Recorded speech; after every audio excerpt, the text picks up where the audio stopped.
네, 오늘 이 말씀을 가지고 은혜가 필요한 사람, 이런 제목으로 함께 은혜를 나누겠습니다. 신앙생활의 기본은 은혜입니다. 우리는 하나님의 은혜로 구원을 받은 사람들입니다. 은혜가 아니면 우리는 한순간도 살아갈 수가 없습니다. 오늘 내가 숨쉬는 호흡마저도 주님의 것입니다. 그래서 우리는 예수님 한 분뿐이면 됩니다. 비록 세상에 평안과 위로가 없어도 오직 예수님이 함께 하시면 우리는 살아갈 수가 있습니다. 하나님의 크신 계획을 우리가 다 볼 수가 없기 때문에 때로는 작은 고난에 지치고 힘들어합니다. 그러나 오늘 내 삶이 주님께 묶여 있다면 우리는 어떤 상황에서도 버티고 또 견딜 수가 있습니다. 그래서 주님이 우리의 삶에 필요한 것입니다. 주님은 나보다 나를 더 잘 아시는 분입니다. 나를 만드신 분이고 내 머리카락까지도 다 세신 바 되신 하나님이십니다. 그래서 우리의 삶은 오직 주님께 맡겨야 됩니다. 참된 평안과 위로는 오직 주님만이 주십니다. 세상이 주는 평안은 일시적이고 상대적입니다. 문제가 해결될 때는 좋지만 시간이 지나고 나면 또 다른 근심과 걱정이 우리를 찾아옵니다. 그럼 마음의 평안이 사라집니다. 그러나 주님이 주시는 평안은 세상이 주는 것과 같지가 않습니다. 어떤 상황에서도 누릴 수가 있는 절대적인 평안입니다. 우리에게 참된 평안과 위로를 주시는 분 오직 예수님 뿐입니다. 그래서 매 순간이 은혜이고 감사인 것입니다. 하나님은 죄로 인해 죽었던 우리를 구원하시기 위해서 독생자 예수 그리스도를 이 땅에 보내주셨습니다. 예수님이 십자가에 못 박혀 죽으심으로 우리의 모든 죄는 씻음을 받았습니다. 아담과 하와가 범죄한 이후로 우리 인간에게 죄가 찾아왔습니다. 죄의 삭은 사망입니다. 하나님은 아담에게 선악을 알게 하는 나무의 열매는 먹지 말라, 네가 먹는 날에는 반드시 죽으리라, 이렇게 말씀하셨습니다. 이 명령을 어긴 결과가 사망입니다. 하나님은 너는 흙이니 흙으로 돌아갈 것이니라. 우리 인간에게 사망을 말씀하십니다. 그래서 아담 이후에 태어난 모든 인간은 죄악 중에 태어나서 죄악 중에 살다가 죄악 가운데 죽습니다. 우리 인간은 스스로를 구원할 능력이 없습니다.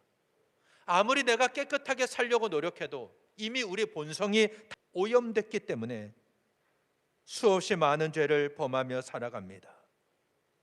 하나님은 이스라엘 백성들에게 제사 규정을 말씀하셨습니다. 그들이 하나님 앞에 범죄했을 때 죄를 용서받는 방법이 바로 제사였습니다. 제사에는 제물이 필요합니다. 제사를 드리는 사람이 제물의 머리 위에 안수합니다. 이것은 내 죄를 제물에게 전가시키는 겁니다. 그리고 그 짐승을 잡아서 번제로 하나님 앞에 올렸습니다. 하나님은 그 제사를 받으시고 그 사람의 죄를 용서해 주셨습니다. 그런데 이것은 한 번만 유효한 제사였습니다. 그래서 죄를 지을 때마다 하나님 앞에 나와서 번제를 드려야 했던 겁니다. 그러나 하나님은 예수 그리스도를 이 땅에 보내주심으로 이 구약의 모든 제사를 예수님의 십자가의 죽음으로 대신하게 하셨습니다. 그래서 예수님은 우리의 영원한 대제사장이십니다. 예수님의 십자가의 죽음이, 그 한 번의 죽음이 우리의 모든 죄를 다 담당하시고 씻어내셨습니다. 그래서 과거에 지었던 죄, 오늘 현재 짓고 있는 죄, 그리고 미래에 있을 죄까지도 주님은 다 담당하셨습니다. 우리는 그 보혈의 능력으로 거듭난 하나님의 백성이 되고 이제는 죄와 사망의 법에서 해방되어 생명의 성령의 법으로 살아가는 거룩한 백성이 되었습니다. 이 모든 것이 하나님의 은혜입니다. 은혜예요. 하나님이 이렇게 하신 것은 우리와 교제하시기 위함입니다. 우리가 계속 죄악 가운데 거하면 하나님과 교제할 수가 없기 때문에 하나님은 우리의 죄를 용서해 주십니다. 그래서 우리의 예배를 받기를 기뻐하시는 분입니다. 우리가 하나님께 찬양할 때 하나님은 영광 중에 그 찬양을 받으십니다. 이스라엘 백성들이 출애굽할 때 모세가 바로에게 했던 말이 무엇입니까? 우리가 광야로 사흘길쯤 나가 우리 하나님 여호와께 제사 드리려 하오니 가도록 허락하소서. 우리가 사흘길을 나가서 광야에 가서 하나님께 예배 드릴 것이다. 허락해 달라. 하나님은 이스라엘 백성들의 예배를 받기 원하셨습니다. 그래서 바로에게 내 백성을 보내라. 그들이 나를 섬길 것이니라. 이렇게 말씀하십니다. 그런데 애굽 왕 바로는 그 말을 듣지를 않습니다. 하나님께서 그 마음을 완악하게 하셨기 때문입니다. 그래서 이스라엘 백성들을 보내지 않습니다. 하나님이 이렇게 하신 이유는 애굽을 심판하기 위함입니다. 그 결과가 무엇입니까? 애굽은 하나님이 내리시는 10가지 재앙을 다 당한 후에 이스라엘 백성들을 보냅니다. 자신들의 죄값을 치른 후에 이스라엘 백성들을 보낸 것입니다. 그래서 은혜가 없는 사람의 특징은 그 마음이 완악합니다. 완악하다는 것은 굳어 있다는 거예요. 딱딱하게 굳어 있습니다. 그래서 하나님 말씀 앞에 온전히 순종하지를 못합니다. 하나님의 뜻이나 하나님의 섭리보다 자신의 뜻이 더 중요합니다. 자신의 생각을 더 앞세웁니다. 자기의 자존심이나 고집을 절대 꺾질 않습니다. 그래서 온전한 신앙생활의 출발점은 내가 회개하고 돌이키는 순간이에요. 그때부터가 진짜 신앙생활이 시작되는 것입니다. 내가 지금까지 살아온 길이 잘못된 길이구나. 하나님이 기뻐하시는 길이 아니었구나. 이것을 깨닫고 돌이킬 때 그때부터 본격적인 신앙생활이 시작되는 것입니다. 그런데 문제는 내가 지금 잘못된 길로 가는 걸 압니다. 이 길이 죄악의 길인 걸 알아요. 그럼에도 불구하고 돌이키지 않는 사람이 많다는 것입니다. 이스라엘 백성들이 가나안 땅을 정복하고 하나님 주시는 은혜를 누릴 때 그들은 계속 감사하지를 못했습니다. 금방 교만해집니다. 하나님이 주신 은혜를 은혜로 여기질 않고 당연하게 여기기 시작합니다. 그러면서 우상 숭배에 빠져갑니다. 하나님은 선지자를 보내셔서 계속하여 돌아오라 돌아오라 말씀하셨지만 그들은 듣지를 않습니다. 결국 그들을 하나님은 바벨론의 포로가 되게 하십니다. 철저하게 망하게 하신 다음에 다시 회복시켜 주셨습니다. 이걸 보면 하나님 앞에 망하는 사람의 특징은 그 마음이 완악하다는 것입니다. 굳어 있습니다. 잘못된 길에서 돌이키질 않습니다. 끝까지 자기 고집을 꺾지를 않습니다. 그러다가 하나님의 심판을 당하고 마는 것입니다. 우리는 그래서 하나님의 은혜가 필요합니다. 은혜가 있는 사람의 특징은 그 마음이 부드럽습니다. 우리의 묵은 땅이 있다면 그 땅을 갈아엎어야 됩니다. 호세아 10장 12절에 보면 너희 묵은 땅을 기경하라 이렇게 말씀하고 있습니다. 내 마음의 밭을 갈아엎으라는 말씀입니다. 딱딱하게 굳은 내 마음, 그걸 하나님의 말씀으로 갈아엎어야 됩니다. 그래야 하나님 말씀에 순종할 수 있는 능력이 생깁니다. 내 마음이 부드러워지면, 우리가 부드러운 마음을 가지면 하나님 말씀에, 하나님의 규례에 순종합니다. 그 말씀대로 행할 수 있는 힘이 생깁니다. 에스겔 36장 26절에서 27절에 보면 또 새 영을 너희 속에 두고 새 마음을 너희 속에 두되 너희 육신에서 굳은 마음을 제거하고 부드러운 마음을 줄 것이며 또 내 영을 너희 속에 두어 너희로 내 율례를 행하게 하리니 너희가 내 규례를 지켜 행할지라. 하나님은 우리에게 새 영을 주시고 새 마음을 주시면 우리의 마음이 부드러워진다는 것입니다. 내 마음이 부드러워집니다. 그러면 하나님의 말씀과 하나님의 규례를 지켜 행할 수 있는 능력이 생깁니다. 그래서 우리는 하나님의 은혜를 사모해야 됩니다. 은혜가 없으면 한순간도 살아갈 수가 없기 때문입니다. 오늘 우리가 읽은 본문에 보면은 은혜가 필요한 사람이 나옵니다. 예수님께서 초막절에 예루살렘 성전에서 말씀을 가르치실 때 많은 사람이 예수님을 따랐습니다.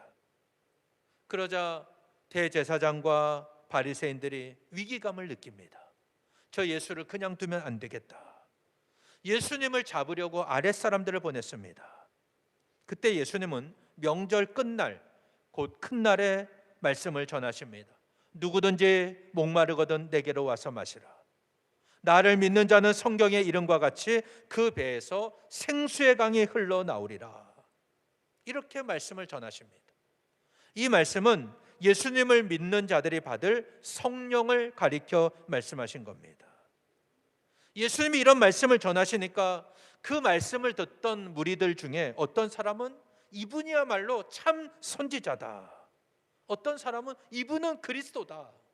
또 어떤 사람은 그리스도가 어찌 갈릴리에서 나오겠느냐. 여러 사람들이 막 갈라지고 서로 논쟁하는 일이 벌어집니다. 그러니까 예수님을 잡으러 왔던 그 아랫사람들이 예수님을 잡아가지를 못했습니다. 그리고 자신들을 보낸 사람들에게 가서 말합니다. 그 사람이 말하는 것처럼 말한 사람은 이때까지 없었나이다. 이렇게 보고를 합니다. 그때 바리새인들이 말하죠. 너희도 미혹되었느냐? 너희를 잡으러 보냈지 너희가 미혹되라고 보냈느냐? 이렇게 책망을 합니다. 그래서 다 각자 자기 집으로 돌아갑니다. 예수님은 감람산으로 가셔서 계시다가 아침에 다시 성전에 가서 백성들을 가르치십니다. 그때는 바리새인과 서기관들이 직접 행동에 나섭니다. 음행 중에 잡힌 여자 하나를 끌고 옵니다. 그리고 예수님 앞에 세워서 묻습니다.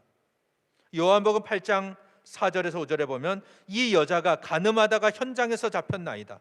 모세는 율법에 이러한 여자를 돌로 치라 명하였거니와 선생은 어떻게 말하겠나이까?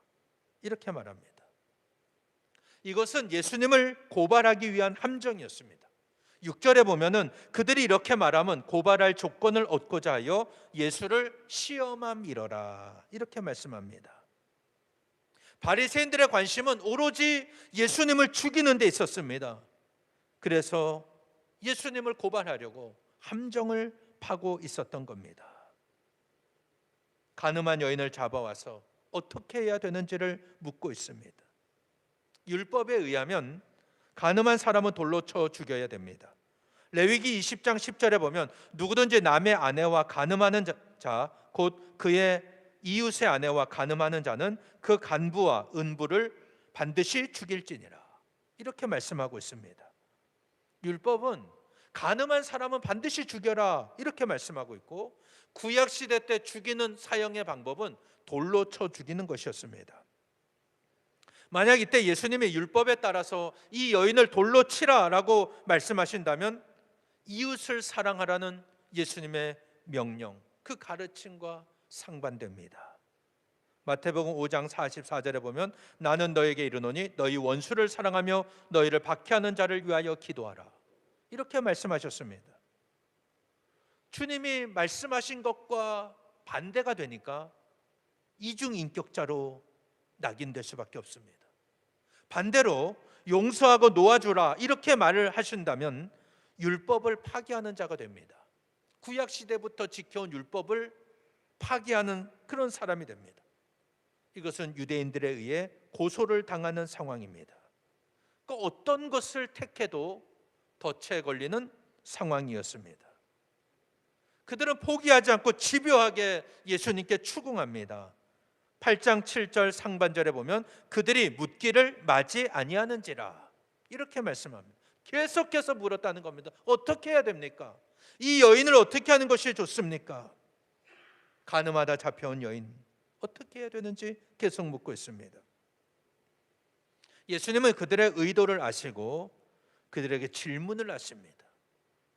자신들의 부끄러움을 깨닫게 하시는 겁니다. 8장 7절에 보면 너희 중에 죄 없는 자가 먼저 돌로 치라, 이렇게 말씀을 하십니다.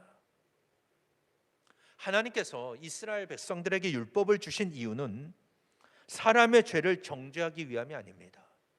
너는 이 죄를 지었고 너는 저 죄를 지었다, 너는 이걸 잘못했고 이걸 못했다, 이런 것이 아닙니다. 우리 인간의 불완전함을 깨닫기 위함입니다. 내가 아무리 해도 안 되는구나, 하나님의 은혜가 아니면 우리가 살 수가 없구나, 이걸 깨닫게 하시기 위함입니다. 그래서 율법은 죄를 깨닫게 하는 거예요. 내가 죄를 지었구나, 내가 잘못했구나, 이걸 깨닫게 하시는 겁니다.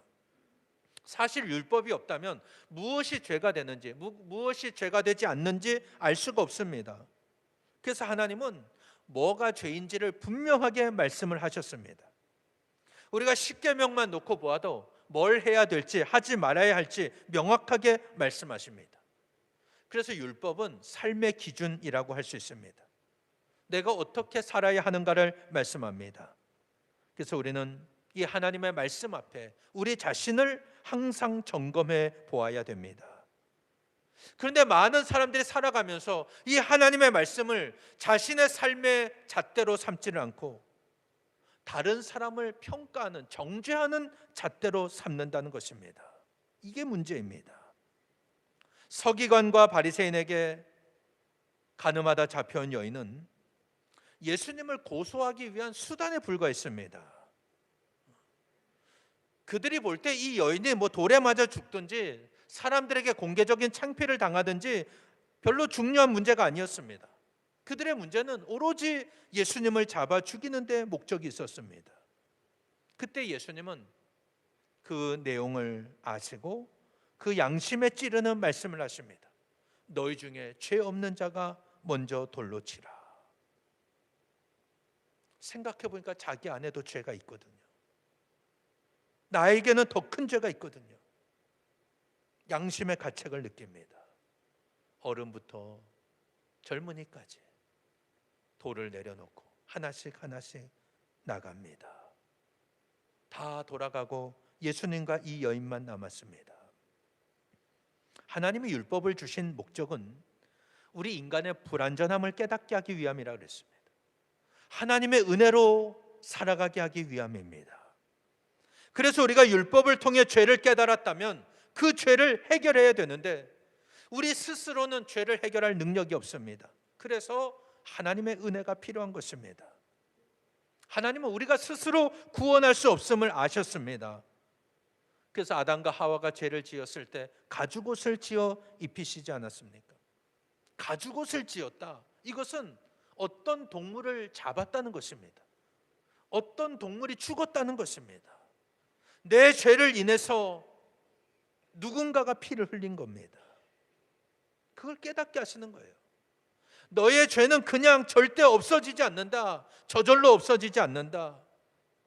우리는 그 죄를 스스로 해결할 수가 없다. 하나님은 우리를 위해 해결하신 방법이 바로 독생자 예수 그리스도를 보내주신 겁니다. 예수님이 십자가에 못 박혀 죽으심으로 우리의 모든 죄를 한 번에 사하시는 것이었습니다. 그래서 이젠 더 이상 구약의 제사가 필요 없게 되었어요.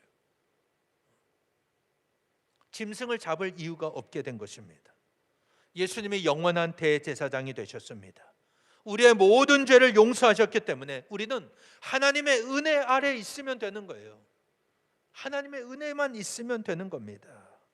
은혜가 있는 사람은 그래서 다른 사람을 정죄하지 않습니다.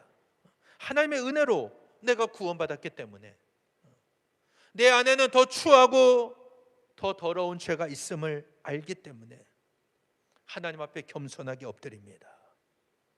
다른 사람을 향해 정죄하지를 않습니다. 판단하지를 않는다는 겁니다. 그래서 예수님은 너희 중에 죄 없는 자가 먼저 돌로 치라, 이렇게 말씀하십니다. 이것은 하나님의 말씀으로 자기 자신을 먼저 살펴보아라, 이런 뜻입니다.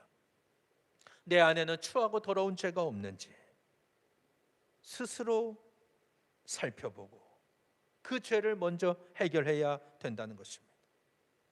예수님이 이렇게 말씀하시자 돌을 들었던 사람들이 양심의 가책을 느낍니다. 한 사람 한 사람 빠져나갑니다. 예수님은 그 여인에게 여자여 너를 고발하던 그들이 어디 있느냐? 너를 정죄할 자가 없느냐? 물으셨습니다. 주여 없나이다. 그때 예수님이 나도 너를 정죄하지 아니하노니 가서 다시는 죄를 범하지 말라. 이렇게 말씀하십니다. 이 여인은 예수님께 은혜를 입었습니다. 예수님은 이 여인의 죄를 하찮게 보신 게 아닙니다. 예수님이 중요하게 여기신 것은 그 죄가 아니라 그 죄에서 돌이키는 삶입니다. 회개하고 새로운 인생을 사는 것, 그게 더 중요하게 보신 겁니다. 이 여인의 죄는 돌에 맞아 죽어야 될 죄입니다. 그러나 아무리 큰 죄를 지었다 할지라도 하나님 앞에 회개하고 다시 그 죄를 범하지 않으면 얼마든지 용서받을 수가 있다는 것입니다. 나도 너를 정죄하지 않는다. 주님이 그렇게 말씀하십니다. 오늘 우리 인생도 마찬가지입니다. 내 삶에 내가 아무리 큰 죄를 지었다 할지라도 하나님 앞에서 우리가 진정으로 회개하고 돌이킨다면, 우리가 새로운 삶을 살기 시작하면 하나님은 우리의 죄를 용서하십니다. 용서해 주십니다. 그래서 우리는 철저하게 회개하고 새로운 삶을 시작해야 되는 거예요. 하나님 안에서 예수님의 보혈로 죄를 씻음받고 하나님 백성답게 살아야 되는 것입니다. 이런 놀라운 은혜가 저와 여러분에게 임하시기를 바랍니다. 오늘 본문에서 정말 은혜가 필요한 사람은 누구이겠습니까? 가늠하다 현장에서 잡혀온 이 여인이라고 생각하지만 그 이전에 이 여인을 잡아서 예수님께 데리고 온 서기관과 바리새인들이에요. 정말 은혜가 필요한 사람들은 바로 이 사람들입니다. 이들은 하나님의 말씀을 아는 사람들입니다. 율법에 관해서는 아주 정통한 사람이에요. 이 율법을 완전히 암송합니다. 구약의 모세 오경을 다 암송하고 있습니다. 그 모든 말씀을 꿰뚫고 있습니다. 그리고 이 율법을 지키려고 노력하는 사람들이었습니다. 그런데 하나님이 율법을 주신 목적을 깨닫지 못합니다. 자신들이 암송하는 그 율법 규정에만 집착하고 있었던 것입니다. 하나님이 주신 율법의 정신, 예를 든다면 안식일에 관해서 안식일이 사람을 위하여 있는 것이지 사람이 안식일을 위하여 있는 게 아닙니다. 안식일을 만드신 목적이 무엇입니까? 우리 인간들이 일주일 내내 일만 하지 말고 하루는 쉬면서 하나님을 예배하고 창조주 하나님의 말씀을 묵상하며 지내라, 이런 뜻입니다. 그러면 내가 너에게 복을 주겠다. 세상 사람들보다 손해나는 일이 없도록 내가 너에게 채워주겠다, 이렇게 약속을 하셨습니다. 그런데 바리새인들은 이런 하나님의 의도를 알지를 못했습니다. 예수님이 안식일에 38년 된 병자를 고친 것, 이것은 안식일을 범한 것이고 결국은 죽어야 될 죄이다, 이렇게 공격을 하고 있는 것입니다. 하나님의 뜻과는 전혀 상관이 없어요. 하나님의 안식일을 만드신 목적은 전혀 관심이 없고 자신들이 알고 있는 이 율법으로 사람을 정죄하고 죽이려는 도구로 사용하고 있는 것입니다. 그러니 정말 불쌍한 사람, 하나님의 은혜가 필요한 사람은 누구입니까? 바로 서기관과 바리새인들이었습니다. 그들은 율법에 정통한 사람들이었지만 그 율법을 주신 하나님의 의도, 하나님의 뜻과는 상관이 없었던 겁니다. 오로지 자신들의 종교적인 기득권만 지키려고 했습니다. 예수님의 하나님의 말씀을 전하는 것을 눈의 가시처럼 여기고 있었습니다. 그렇다면 오늘 나의 신앙은 어떻습니까? 하나님 보실 때 정말 불쌍한 사람, 은혜가 필요한 사람은 누구이겠습니까? 만약 어떤 사람이 교회 안에서 어떤 문제를 일으킵니다. 다른 사람을 아주 힘들게 합니다. 그러면 저 사람이 정말 문제가 있다라고 생각을 하지만 그렇지가 않습니다. TV에 어떤 흉악한 범죄자가 나오면 모든 사람이 다 공분합니다. 사형시켜야 한다고 주장합니다. 그런데 사실 내 안에도 똑같은 죄가 있습니다. 여자를 보고 음욕을 품는 자마다 이미 간음한 것이다. 주님은 말씀하셨습니다. 그렇다면 죄를 지은 그 사람을 정죄하고 공격할 게 아니라 그런 죄 앞에서 먼저 나 자신을 돌아볼 수 있어야 됩니다. 하나님 앞에서 내 안에는 부끄러운 모습이 없는가? 스스로를 살펴보고 철저하게 회개해야 됩니다. 그렇게 하기 위한 첫 번째 단계는 바로 내 손에 들었던 돌을 내려놓는 것입니다. 저 사람은 율법을 범했다. 저 사람은 죽어야 된다. 저렇게 하면 안 된다. 라고 하면서 들었던 돌, 던지려고 잡았던 돌, 그걸 내려놓아야 됩니다. 그리고 나서 그 다음에 나 자신을 돌아보아야 됩니다. 너희 중에 죄 없는 자가 먼저 돌로 치라. 주님은 그렇게 말씀하셨습니다. 그 말씀 앞에 다 양심의 가책을 느꼈어요. 그래서 한 사람 한 사람 돌을 내려놓고 돌아가고 말았습니다. 혹시 오늘 나는 누군가를 향해 돌을 들고 있지는 않습니까? 하나님은 우리에게 율법을 주신 목적은 사람을 정죄하기 위함이 아니라 그랬습니다. 나 자신의 불완전함을 깨닫고 하나님의 은혜를 구하기 위함입니다. 내가 만약 누군가를 향해 돌을 던지려고 했다면 먼저 그 돌을 내려놓고 똑같은 기준으로 나 자신을 돌아보십시오. 내 안에도 죄가 있습니다. 똑같은 죄가 있고 더 큰 죄가 내 안에 자리 잡고 있습니다. 이걸 깨달을 때 비로소 하나님의 은혜를 구하게 됩니다. 주여 나를 불쌍히 여기소서. 나는 죄인입니다. 이런 고백이 나오게 되는 것입니다. 사랑하는 여러분, 신앙생활의 기본은 은혜입니다. 우리는 은혜가 아니면 살아갈 수가 없습니다. 오늘 내가 살아가는 내 호흡마저도 내 것이 아닙니다. 주님의 것입니다. 그래서 우리는 예수님 한 분뿐이면 되는 겁니다. 세상에 평안과 위로가 없어도 주님이 나와 함께 하시면 우리는 살아갈 수가 있습니다. 지금은 우리가 주님의 크신 계획, 전체 그림을 다 볼 수가 없기 때문에 작은 고난에 힘들어합니다. 그러나 내 삶이 주님께 묶여 있다면 어떤 상황에서도 견디고 버티게 하시는 거예요. 우리는 은혜가 아니면 살아갈 수가 없습니다. 잘못을 저지르고 문제를 일으키는 사람에게 은혜가 필요한 게 아니에요.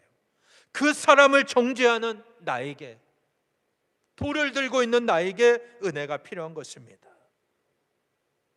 내 안에 더 큰 죄가 있음을 본 사람만이 하나님의 은혜를 구합니다. 우리 모두 다른 사람을 향해 들었던 돌이 있다면 그 돌을 내려놓으시기를 바랍니다. 그리고 하나님의 말씀 앞에 나 자신을 먼저 돌아보십시오. 주님이 우리에게 새 영을 주시고 새 마음을 주시면 우리의 마음이 부드러워집니다. 하나님의 말씀과 규례를 행할 수 있는 능력이 생깁니다.